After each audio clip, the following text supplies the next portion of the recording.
Hi everyone, it's Siobhan here, the Galloping Housewife, coming to you today with my yard commute. Well, actually, not quite my yard commute. I am heading to the yard, but I am going via the dentist or hygienist. Which is kind of why I wanted to talk. What I was going to talk about, because here I am going to the dentist, and as you will see, I am fully kitted out for the -1 degrees that we've got here in beautiful Scotland today, and to go and ride, wearing all my riding kit, including I have got the most amazing boots. So I've got a couple of years old now, but the Ariat Conistons, which ones with the lace, but they're also like fully lined, fully waterproof, up just below the knee.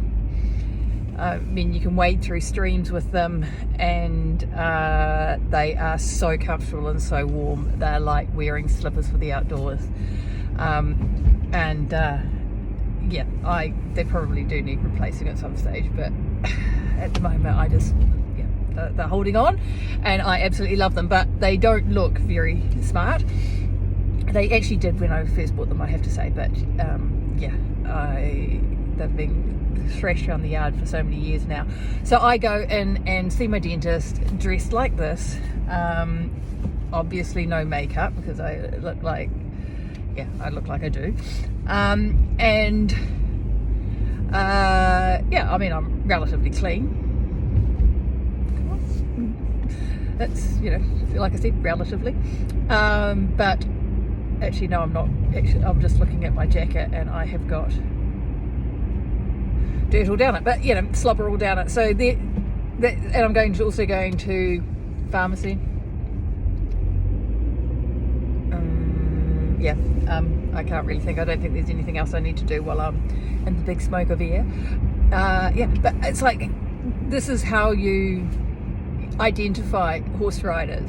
We all have our secret, a little bit of a code that you can spot a horse rider a mile away. I remember getting on a plane in the States. I was flying from New York to Florida,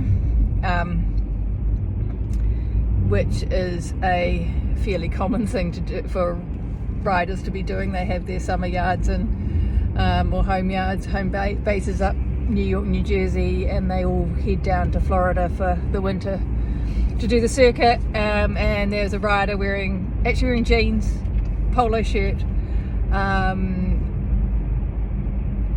tucked in. In the States, there is this uniform. Everyone wears jeans. They wear short boots, polo shirts. Always have a shirt with a collar, and it's always tucked in, and and some sort of riding belt.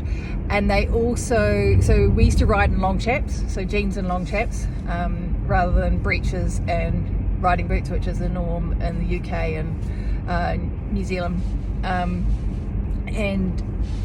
But because the breeches obviously don't cover the crutch, but the crutch would fray out first. So this woman was in jeans that looked immaculate, except for just this little bit of fraying at the crutch. And I was like, right. And we can also notice each other. We know each other just by the way we walk. We always walk like we're going somewhere. And just practical and pragmatic. And these are the sort of skills and the thing is that you kind of like overlook the fact that we have that along with this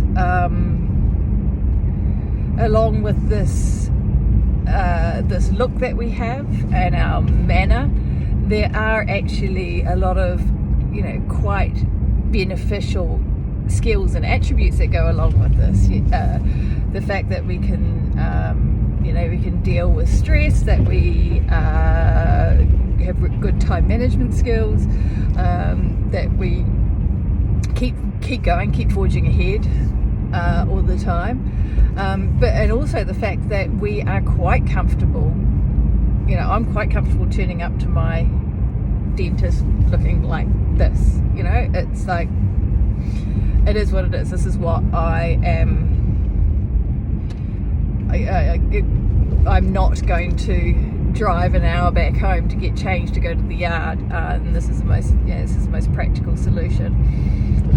And I feel quite comfortable going out without any makeup or anything on. It's like I save those things for when I want to look good for another purpose, rather than just thinking that this is that how I look is in any way a reflection of who I am and my value as a person. So that was kind of my thought today. A little bit different, but it's just I remember I was actually just thinking about polo season. There's been a lot of talk about immigration and things in the news here, and I remember when we were living in Wiltshire, or Gloucestershire, we'd shop in Cirencester sometime at the Waitrose, not often, but you'd know it was the Cirencester Waitrose has a reputation. That's fine. But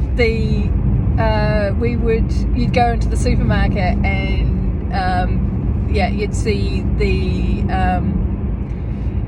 you see a whole bunch of Argentinian polo players and trainers and grooms, and they have a very particular look too, with their long socks and their sort of balloon breeches and their deck shoes and things, sneakers and their polo belts and stuff, and their hats.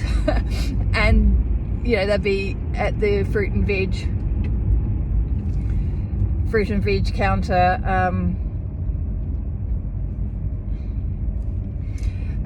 speaking Spanish, and it would be it was cool. It was always like, the Argentinians are back, and they had 6-month polo visas, would go between Argentina and the UK, and polo season's about to start, which I quite enjoyed. I quite liked going out and watching the polo.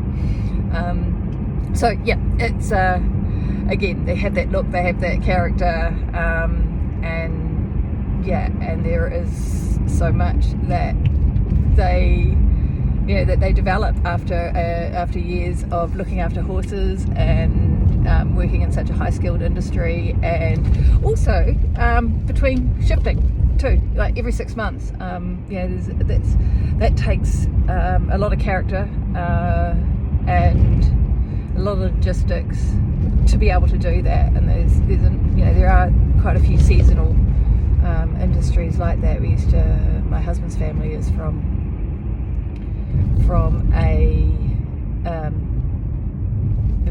a small town in mid Canterbury called Methven, that was the town for the ski area. So, and there'd be an incredible amount of that industry that were that would come in and come out every year and move. Spend 6 months in one hemisphere and 6 months in the other. So I guess my little bit was to think that your life, even just the fact of you living your life, has given you something special, has produced you will have talents and abilities that not everyone has, just from having lived whatever life it is that you have lived. So next time you're feeling average, know that you're not, or know that you are ordinary, and ordinary is your superpower, that just having by lived, you have value. Right, I'm off now. I'm just down into New Cumnock. It was a bit of an interesting drive down. As I said, it's not very warm here today, and there's a little bit of ice on the road, so I would guess that I'm going to have to get some winter tyres for this car. sooner rather than later. And yeah, out at the yard yesterday, rode Percy. Percy's going great, and Mitch is in good form. And so yeah, so heading out there today, I'm hoping to take Percy for a bit of a hack because I'll be there a bit earlier, so it won't be quite so twilighty. It's quite so dark. It's a bit overcast here today, but still light enough to be able to go out and go for a ride. And yeah, that's my Thursday. Got up, done a bit of work. Not quite so high pressure today, but yeah, still feeling like there is a bit to chip away at, but that's what it is. Yeah, and I will be back tomorrow, heading out to the yard. Actually, yeah, this week is depends which weather app you read. One of them is showing that it's going to be okay all week, and one of them is showing that it's going to be, there's going to be a lot of snow. So yeah, I'll see. I will do what I'm able to do. That's all we can. Right, catch you later. Bye now.